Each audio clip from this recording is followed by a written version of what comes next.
మీరు first time వస్తున్నట్లయితే పాత videos కూడా ఒకసారి చెక్ చేయండి. మనం డెరివేటివ్ డేటాని ఎలా అనలైజ్ చేస్తున్నాము, ఏ పాయింట్స్‌ని బేస్ చేసుకొని ట్రేడ్స్ ఎలా తీసుకుంటున్నాం అనేది ప్రతీదీ క్లియర్‌గా ఎక్స్‌ప్లెయిన్ చేయడం జరుగుతది. సో, ఈరోజు వీడియోలో ఏం చేద్దామంటే మనం ఇంతకుముందు నిఫ్టీలో ఫిబొనాచీని బేస్ చేసుకొని కొన్ని లెవెల్స్ అనుకున్నాము. అక్కడ సపోర్ట్ తీసుకుంది మనకి 0.382 దగ్గర సపోర్ట్ తీసుకున్న తర్వాత బౌన్స్ అయింది. ఆ తర్వాత ఏం జరిగింది? మనం ఎలాంటి ట్రేడ్స్ తీసుకోవడానికి ఆపర్చునిటీ ఇచ్చింది? ఈ రోజు ఉన్న పరిస్థితుల్లో మనం ఏం చేయాలి?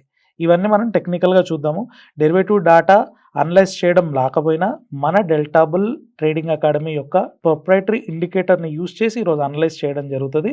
సో, దాన్ని బేస్ చేసుకొని మీరు కూడా ఫ్యూచర్‌లో అనలైజ్ చేయాలి అనుకుంటే మన ఇండికేటర్‌ని సబ్స్క్రైబ్ చేసుకున్నట్లయితే చాలా ఈజీగా మనం అనలైజ్ చేయొచ్చు. ఎలాగా అనేది మీకు చూపిస్తాను ఇప్పుడు. ఇక్కడ చూడండి, నిఫ్టీ చార్ట్ వేశాను.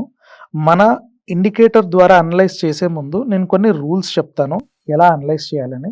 రూల్ నెంబర్ 1 ఏంటంటే ట్రెండ్ ఎటువైపు ఉంటే అటువైపు మనం పార్టిసిపేట్ చేస్తాం.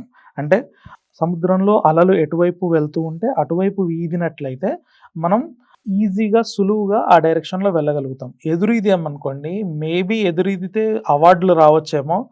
సముద్రంలో అలలకి ఎదురీదాడు, చాలా గొప్ప ఈతగాడు అని చెప్పి అవార్డులు రావచ్చేమో. కానీ అది చాలా రిస్క్. అండ్ దానివల్ల ఏమవుతది అంటే మన క్యాపిటల్ పోవడానికి అవకాశం ఉంటది. అందుకని ఫస్ట్ ట్రెండ్ ఎస్టాబ్లిష్ చేసుకుంటాము. ఆ ట్రెండ్ ఎటువైపు ఉంటే అటువైపు వెళ్ళినట్లయితే 60-70% ఆఫ్ ద టైమ్ ఆల్మోస్ట్ మనం రైట్ అవ్వడానికి అవకాశం ఉంటది కాబట్టి మనకు ట్రెండ్ ఐడెంటిఫికేషన్ ఇంపార్టెంట్.